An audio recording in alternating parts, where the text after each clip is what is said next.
Olá, muito boa noite, bem-vindos ao Conexão Angola, o programa de análise e comentário à política internacional. Já sabe que os assuntos que para aqui trazemos são sempre aqueles que de mais importante se apresentaram e que dominaram a mídia internacional durante a semana, que passa agora em análise.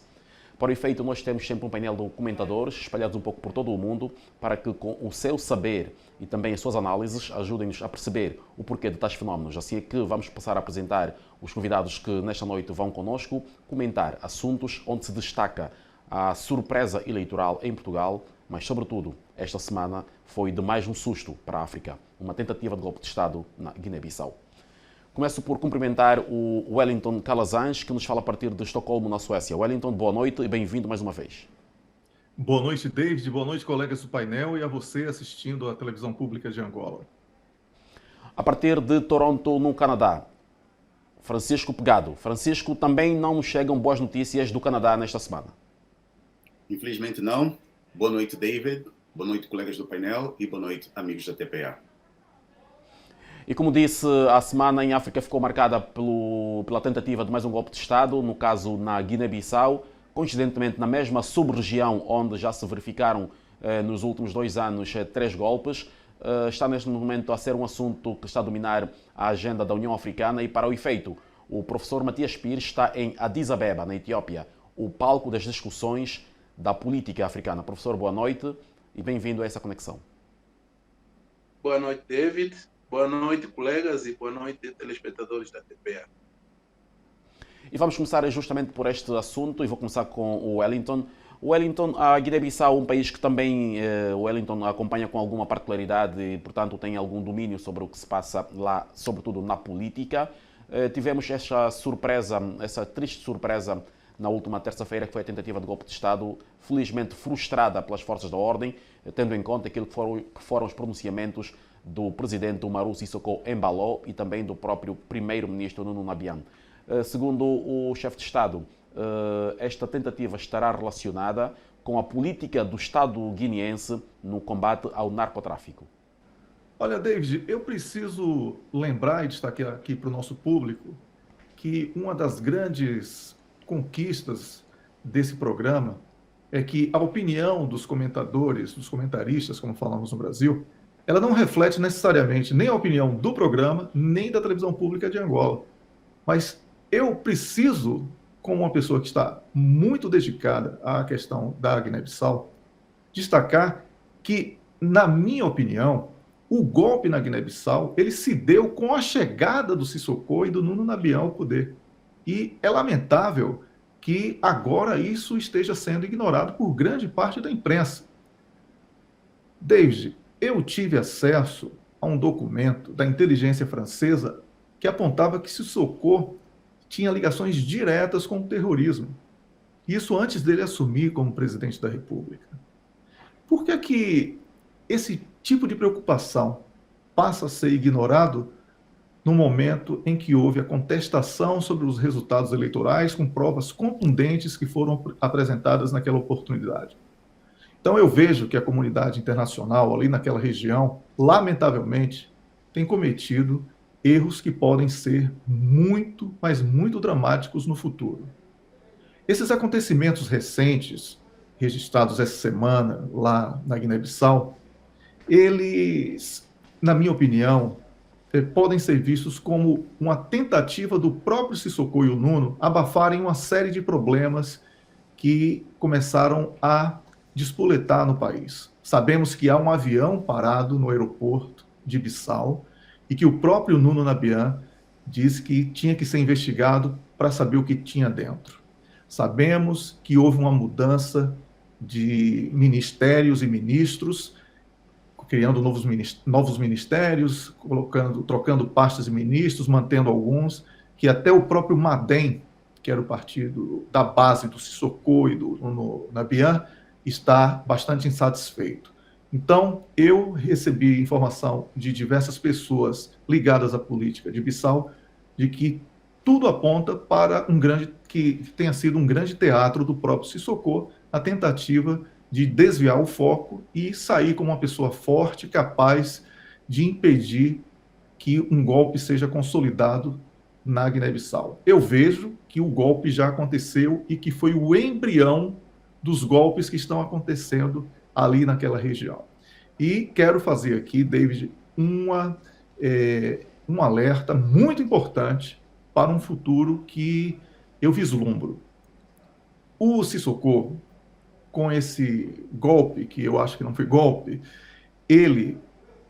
tudo indica, segundo as informações de fontes militares que eu recebi, que ele vai criar uma força paralela às Forças Armadas e vai fazer dessas forças algo maior do que as Forças Armadas.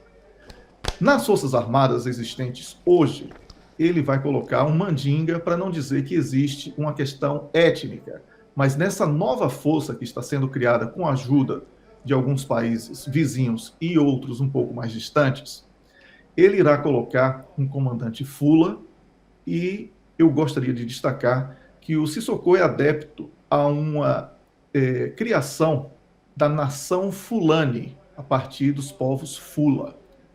E eu advirto para o risco de termos um novo Ruanda ali naquela região.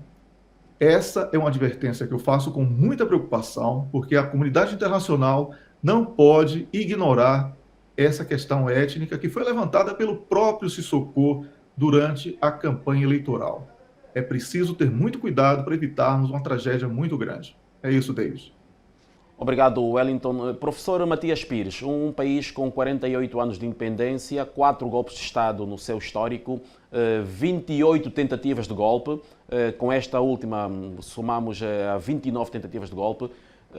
O que é que leva a que este Estado guineense, que já foi considerado pela comunidade internacional como um narco-Estado, inclusive os Estados Unidos olham para aquele país com bastante desconfiança, o que é que leva a que a Guiné-Bissau leve tanto tempo para encontrar a estabilidade? E lembramos aqui que a própria CPLP aparece sempre como parceiro da Guiné-Bissau, mas ao que parece a própria Guiné-Bissau não tem grande interesse em cooperar de forma profunda com estes parceiros, sobretudo a CPLP e os PALOP. Sabemos que no dia da tentativa de golpe, a CPLP, neste momento presidida por Angola, emitiu um comunicado a pedir o retorno à normalidade e apelando à calma. E no dia seguinte mesmo, o presidente João Lourenço terá falado ao telefone com o presidente Umaru Sissoko Embalo. O que é que falta na Guiné-Bissau? David e telespectadores, a situação da Guiné-Bissau é difícil e esta instabilidade, os sucessivos golpes, tem a ver com fatores endógenos e também fatores exógenos, tá? Fatores internos e fatores externos. Em relação à questão que falou da aproximação ou não à CPLP, isso tem estado a variar em função do governo em funções e também dos interesses circunstanciais. Há momentos em que a Guiné-Bissau aproxima-se à CPLP. Nesta altura, por exemplo, as relações com a CPLP são boas. Aliás, a CPLP condenou essa tentativa de golpe e, de forma unânime, os Estados-membros manifestam solidariedade para com a liderança e o povo bissau-guinense, no sentido de se evitar esse tipo de conquista do poder anticonstitucional. Mas, em alguns outros momentos, as lideranças da Guiné-Bissau preferem apoiar-se à CEDEAO, afastando a CPLP. Houve uma altura, por exemplo, em que, mesmo no tempo do presidente José Mário Vaz, havia um certo distanciamento com a CPLP, supostamente porque, como um dos políticos da atualidade guinense, Domingos Simões Pereira, líder do PAIGC, liderou... E que já foi secretário executivo da CPLP. O secretário executivo criou empatia nesse espaço e então pensa-se que a CPLP é pró-Domingos Simões Pereira e por isso muitas vezes cria-se algum distanciamento. Por outro lado, ao nível das Forças Armadas bissau-guinenses, existem laivos de algum etnicismo que faz com que não haja uma verdadeira força republicana. E de tempos em tempos há conflitos entre militares balantas, mandingas, papéis, enfim. E esses militares jogam essa agenda também com as elites políticas ligadas às suas regiões étnicas.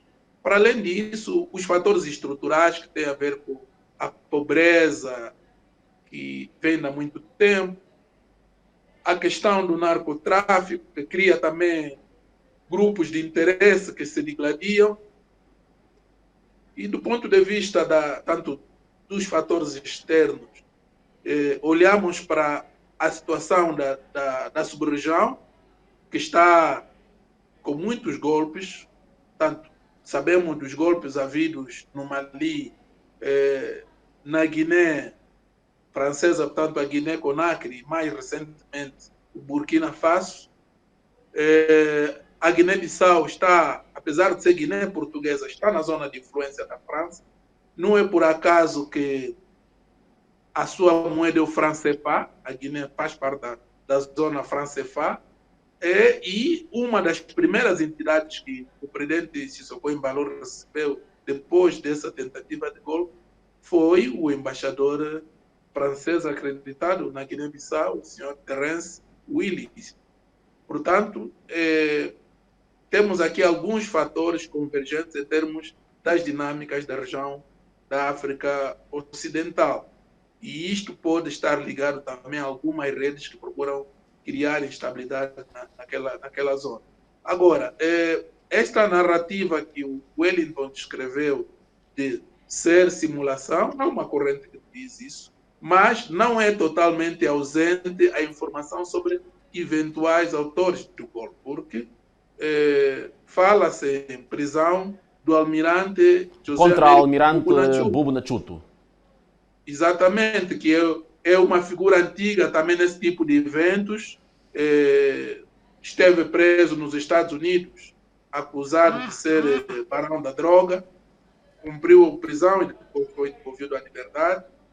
E é uma figura sempre a ter em conta, mas é preciso que se instaure um inquérito para apurar-se verdadeiramente as causas, os autores, que é para se encontrarem as verdadeiras saídas, porque fora disso... Professor, a informação que dá conta da eventual prisão de Bubu Nachuto aparece um bocado complexa, sendo que ele, depois que regressou dos Estados Unidos da América, não voltou a ser integrado nas forças de defesa e segurança guineenses. Na Guiné-Bissau, por exemplo, muita gente não conhece o real paradeiro do homem, não sabe-se que ele estava em território guineense, mas não sabe exatamente onde vive ou vivia. E o comunicado vem dizer que ele foi preso e está preso, mantido preso, no quartel-general das Forças Armadas bissau-guineenses. David, a prisão de José Américo Bubu Nachuto é uma notícia de fontes oficiais, tanto fontes fidedignas. Quanto ao facto de não ter sido reintegrado nas Forças Armadas, é um elemento a considerar, mas é bom não esquecer que, segundo informações, o ataque foi perpetrado por homens armados que estavam trajados a civil. Portanto, não nos estranha que já comecem a surgir exércitos privados. Falou-se também de que eventualmente estariam ligados à Marinha e José Américo Bubu Nachuto. E ele foi chefe da Marinha. Foi justamente chefe da Marinha. As Forças Armadas no ativo tem as suas redes de influência. Não se pode negar isso. E ao dizer isso, não estou a dizer que ele é o culpado. Portanto, estou apenas a trazer um dos elementos que tem sido ditos. E como a Guiné-Bissau tem essa cultura enraizada já de violência, ao contrário dos outros golpes, que apesar de se terem efetivado, praticamente não houve derramamento de sangue. Mas nessa tentativa de golpe na Guiné-Bissau, fala-se em 11 vítimas mortais. Portanto, devemos condenar, seja qual tenha sido o móvel, mesmo que tenha sido eventualmente uma simulação, mas nós temos que condenar esta prática e apelar aos políticos e militares guinenses que assumam um compromisso com o seu país em prol da paz e do desenvolvimento.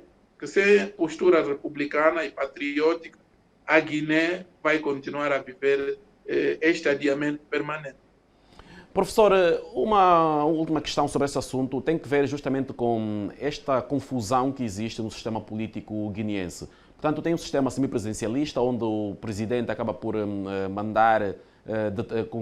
acaba por manejar todos os poderes. O presidente, quando assumiu o poder, disse exatamente que constava as suas prioridades uma alteração à Constituição do país, porque era justamente aí onde residia esta confusão que depois acaba por desembocar em situações como esta que vimos agora nesta semana. Essa questão da Constituição guinense é antiga, mesmo nos tempos do presidente Nino Vieira, que foi também vítima desses conflitos, assassinado barbaramente em 2009.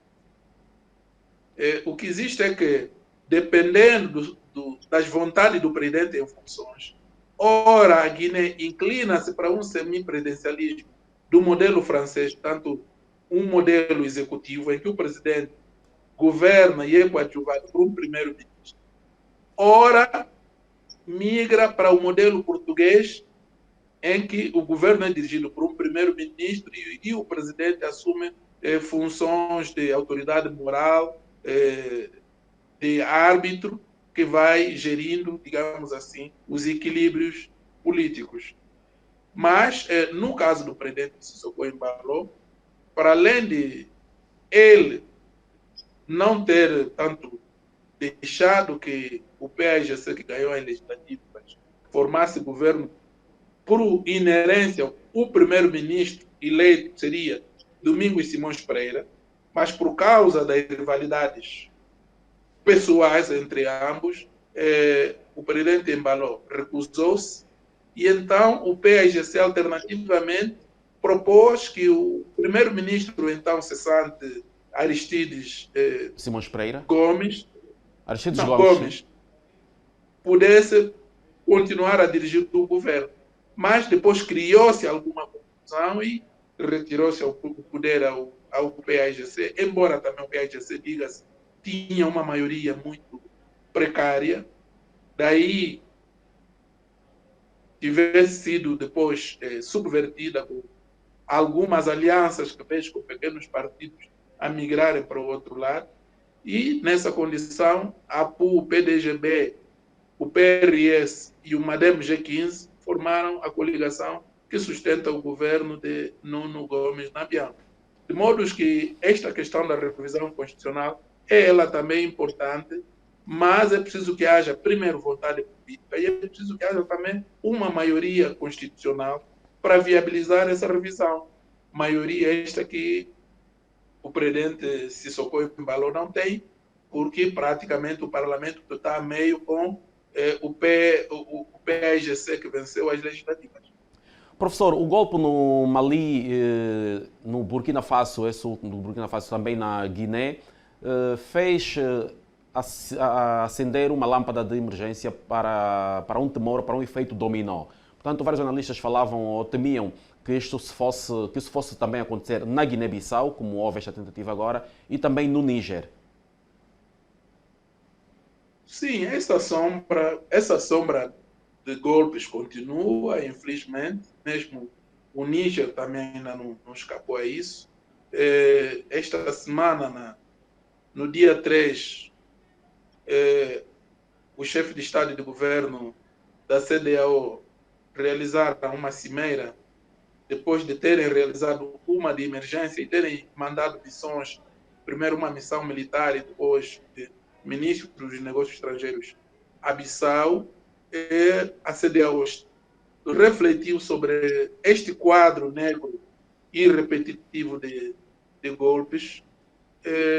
Ao nível da União Africana, esta questão também tem sido discutida, mas o caso da Guiné aparece nos diversos, porquanto a agenda da Cimeira já tinha sido adotada, longe de se imaginar que iria suceder essa situação. De todo modo, é uma preocupação e uma das questões que se aborda aqui é a necessidade de, urgentemente, a União Africana agendar a cimeira extraordinária proposta em 2020 pelo presidente João Lourenço para se discutir estas questões que têm a ver com o terrorismo no nosso continente e estas questões de paz e segurança ligadas a essa dimensão que vai surgindo agora também de tentativas de tomada de poder por golpe de Estado e outros mecanismos anticonstitucionais.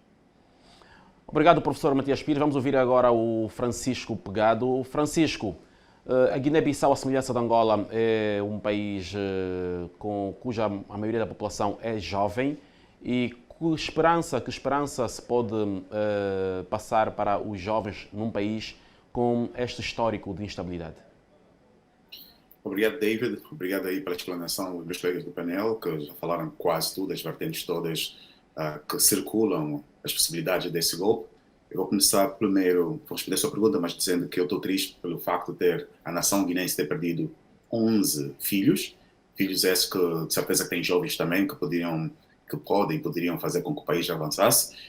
Com essas incertezas, com esses constantes golpes de Estado, com essa constante tentativa de golpe de Estado num país que tem simplesmente 48 anos de idade, é difícil passar essa mensagem para os jovens, a mensagem de esperança, a mensagem de continuidade. Por esse e outros motivos, nós estamos sempre a ver os jovens a emigrarem, a abandonar o continente africano e aí para outros lugares a procurar melhores condições de vida.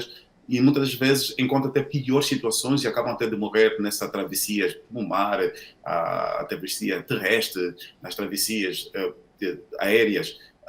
Essas coisas que acontecem no continente africano, especificamente o caso da Guiné-Bissau, é triste ver a juventude sem futuro.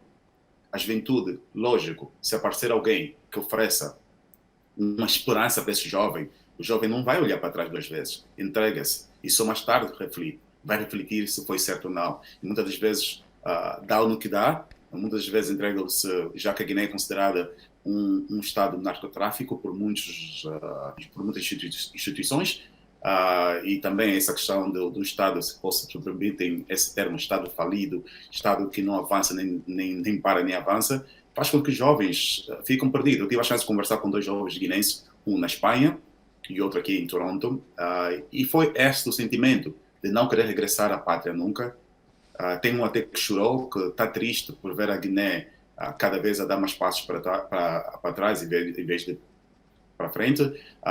Parece, estatisticamente, nos países lusófonos africanos, nesse caso da expressão de língua oficial portuguesa, Guiné-Bissau está muito atrás em relação aos outros países, em todos os aspectos, mas pode melhorar. A juventude precisa de um herói. Nós estamos com falta de heróis. Os heróis não podem ser só o pessoal do exército ou o presidente, não, heróis tem que ser a sociedade própria também que possa incentivar esses jovens. O Canadá condenou essa coisa chamada de tentativa ou teatro, a gente não sabe, sempre são especulações, vamos esperar para ver o que aconteceu na Guiné-Bissau e eu espero que os jovens realmente e o governo e os líderes sentam-se à mesa, consigam conversar para que não vão transformar a Guiné-Bissau numa outra Líbia.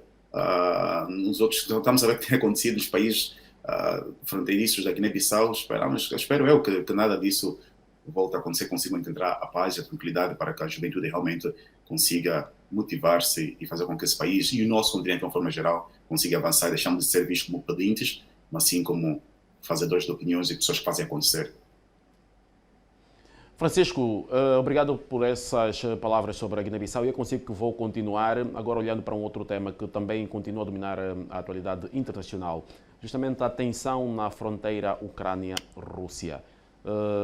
Foi mais uma semana intensa em termos de diplomacia, mas ainda assim não se chegou a qualquer acordo. Os Estados Unidos da América e Estados-membros da NATO continuam a acreditar que a guerra naquela região está iminente.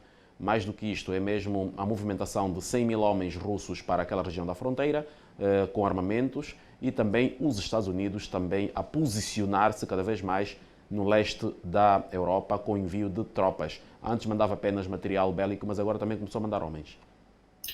Sim, David, obrigado. Acredito que o envio das tropas americanas é algo simbólico. 3 mil tropas americanas você não faz uma guerra com isso. Claro que estamos a falar da Rússia, não estamos a falar de um país qualquer. Claro que podem ser como só estratégias, militares estratégias, é mais algo simbólico. Realmente está iminente, mas eu continuo a acreditar, desde o primeiro dia que eu defendo essa teoria aqui talvez seja errado, que eu defendo essa teoria aqui no nosso programa, que eu não acredito que haverá uma guerra. Acredito sim que vai continuar essa demonstração de poder russo e a NATO apertar os Estados Unidos também. Mas vou começar, porque tem aqui uma lista só para se alentar aqui. Eu começo primeiro pela reunião do chanceler alemão, Olaf Scholz, que anunciou que vai deslocar-se a Washington e também a Moscou, para tentar amenizar, já que a Alemanha está a ser vista como desaparecida no cenário todo. A Alemanha disse que não forneceria o material bélico para a Ucrânia. A Alemanha está a ser acusada de favorecer a Rússia. A Alemanha está a ser acusada de não fazer nada para que possa continuar a receber o gás da Rússia. Essa Alemanha é essa agora pelo líder aqui alemão que está a tentar ir pela via diplomática. Também quero realçar o Reino Unido.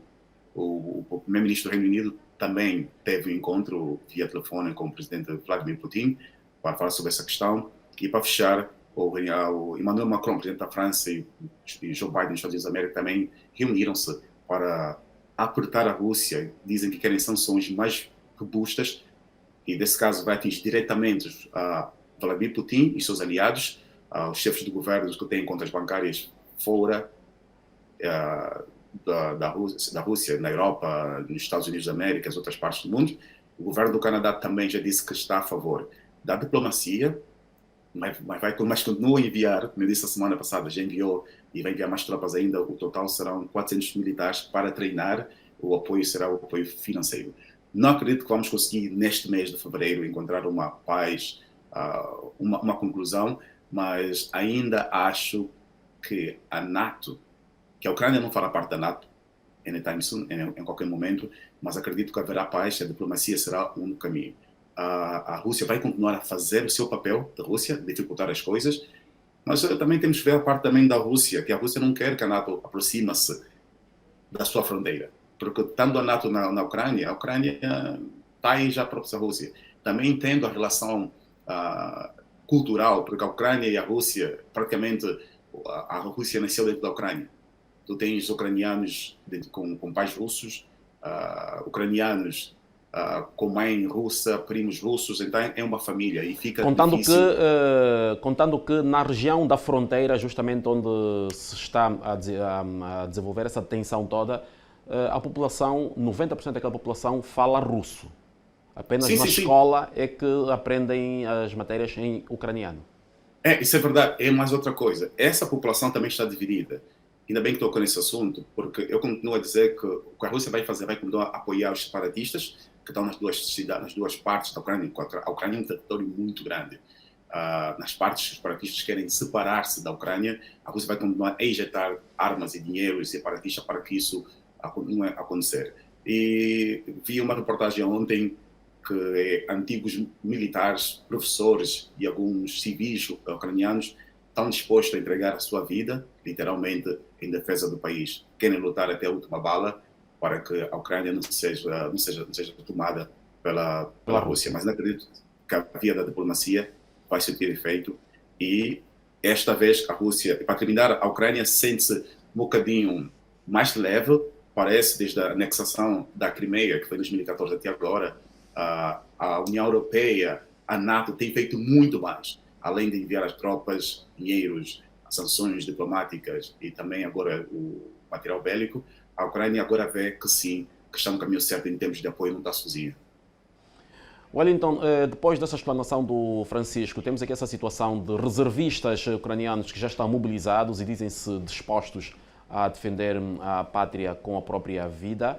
Temos quem já olha a partir da Alemanha para as consequências económicas desta tensão, justamente porque analistas alemães chamam a atenção de que um eventual conflito bélico entre estas potências vai certamente favorecer a China.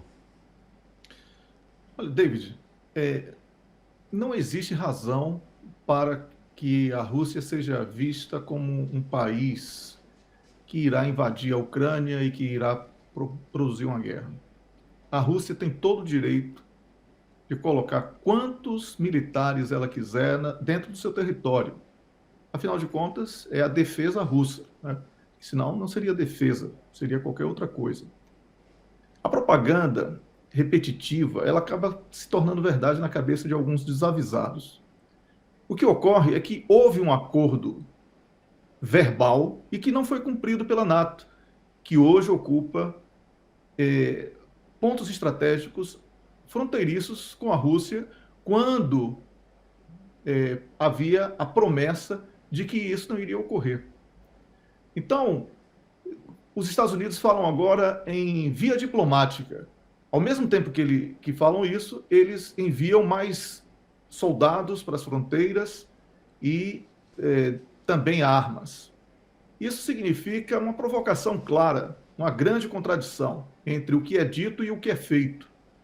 Então, eu não temo uma guerra naquela região. Eu tenho falado sobre isso desde o ano passado aqui. Não vai ter guerra por uma razão simples. Ninguém na Europa quer guerra. A Alemanha negociou com a Rússia, Ucrânia e França essa paz que está tendo aí. Os Estados Unidos estão falando sozinhos e com a propaganda. Não irá acontecer guerra no continente europeu a partir da Ucrânia, pelo menos agora. Não vai acontecer, certo? Isso eu posso falar assim tranquilamente, porque os movimentos dentro da Ucrânia, inclusive das autoridades ucranianas, contrariam essa propaganda sobre eventuais militares que estão dispostos a doarem a vida e etc. A própria autoridade máxima ucraniana falou esta semana que não vê a Rússia como uma ameaça, não vê os movimentos da Rússia como uma ameaça de invasão. A chefe de imprensa da Casa Branca divulgou que vai retirar a expressão invasão iminente, referindo-se ao início de uma guerra. Isso significa que os próprios Estados Unidos reconhecem que não há uma invasão iminente da Rússia. O Lavrov e o Vladimir Putin têm repetido a mesma coisa. Agora, quando você falou sobre a China, você tocou num ponto muito importante, David, porque a China é vencedora dessa guerra ou dessa não guerra. Porque se houver guerra, o gás que deveria ir para a Alemanha vai para a China. Aí a China tem uma capacidade de abastecimento muito maior do que se ela tiver que dividir isso com a Alemanha. E se não tiver a guerra, a China é vencedora porque o projeto Eurásia passa necessariamente pela Alemanha. E isso vai favorecer os planos de médio e longo prazos dos chineses. Tudo é muito claro para quem está acompanhando sem a paixão da propaganda. A Ucrânia não está preparada para uma guerra, a União Europeia não quer uma guerra, os mercados estão interligados e qualquer guerra agora, no momento em que as economias estão altamente prejudicadas nesse cenário, nesse contexto de pandemia, de 2 anos de pandemia, entre outras crises que antecederam, dificilmente com esse cenário, dificilmente com essa rejeição dos povos, irá haver mobilização, adesão a um movimento belicista que culmine com a guerra. Então, eu volto a recomendar que você que está assistindo a televisão pública de Angola durma tranquilamente que não vai ter guerra. É isso, David. Obrigado, Wellington. Vamos ouvir agora a opinião do professor Matias Pires. Professor, fala-se muito aqui de uma saída diplomática para livrar-se dessa tensão. Entretanto, vemos aqui agora atuações quase que bilaterais. Portanto, falava-se dos Estados Unidos e a Rússia, falou-se da NATO e a Rússia, mas agora vemos que a nível dos membros da NATO dentro da Europa também começa a haver movimentos isolados. Falamos aqui do próprio movimento que o primeiro-ministro Boris Johnson fez esta semana.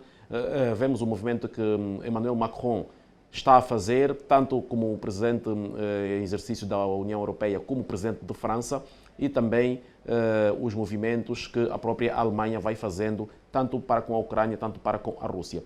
Há aqui a ideia de que a NATO não está a conseguir encontrar uma forma de agir em bloco para conversar com a Ucrânia e com a Rússia. Cada um dos integrantes da NATO está a fazer a sua diplomacia, é isso?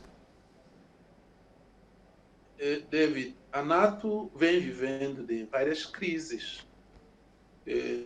A NATO não é de agora que vive essas visões heterogêneas. A França, houve um tempo que abandonou mesmo a NATO, no tempo do presidente de Gaulle, por causa da questão da Argélia. E muito recentemente, quando os Estados Unidos invadiram o Iraque, a França recusou-se. Mesmo no tempo do consulado do presidente Trump, ele encolheu-se, saiu dos engajamentos multilaterais ao nível da NATO. O que significa dizer que não é a primeira vez. E em relação aos 3 países que o David citou, o Reino Unido, França e Alemanha, o Reino Unido e a França são aliados tradicionais em muitas matérias estratégicas, mas o Brexit criou uma fissura que tem reflexos também nos alinhamentos ao nível da NATO e também na agenda econômica da União Europeia. Estas questões estão todas conectadas, porque a guerra tem também uma componente econômica. Por outro lado, o Wellington falou uma questão importante que tem a ver com a Eurásia. Eu associo também aqui ao projeto chinês da Rota da Seda, de modo que uma guerra destas definitivamente seria desastrosa para a economia europeia, que, na perspectiva dos Estados Unidos, eventualmente cortando o gás da Rússia, os Estados Unidos vão fornecer gás à Europa, mas vai ser um gás mais dispendioso por ser mais distante, por exigir uma logística mais complexa. Por isso é que hoje praticamente a NATO desapareceu dessa retórica de guerra entre a NATO e a Rússia. E olhando para esses países, os 3 principais pivôs da Europa, Boris Johnson tem os problemas de legitimidade interna que temos vindo a discutir. Aquilo foi uma fuga para frente para tentar desviar a opinião pública. Emmanuel Macron faz alguma coisa porque é presidente em exercício da União Europeia, mas tem agenda interna que lhe preocupa, que tem a ver com a renovação do mandato. A Alemanha tem as limitações econômicas que obrigam a uma prudência construtivista, tendo em conta que depende muito da Rússia e sofre pressão dos aliados por causa disso. E vai procurando uma linha intermédia para manter o equilíbrio. De modo que está claramente evidente que os Estados Unidos estão isolados nesse esforço, mas não tem grandes ganhos, senão mesmo esta vaidade, esta busca da glória, da honra do americanismo, porque se nós olharmos para aquilo que se diz que a Rússia está a ameaçar a Ucrânia, mas, como disse o Wellington, a Rússia faz manobras em território soberano russo, e temos forças americanas a deslocarem-se para o território ucraniano. Os telespectadores podem ver, do ponto de vista da lógica da abordagem de confronto, quem está a fazer maior deslocamento. Portanto, a Ucrânia praticamente desapareceu nessa história. De todo modo, eu repito o que já disse nas edições passadas. Em caso de provocação, de um ataque, a Rússia vai ocupar, vai anexar a Ucrânia e os americanos não vão se meter. Não há, na história recente das guerras, um confronto direto entre um soldado russo e um soldado americano. E os estrategas militares americanos sabem isso de cor e salteado melhor do que eu.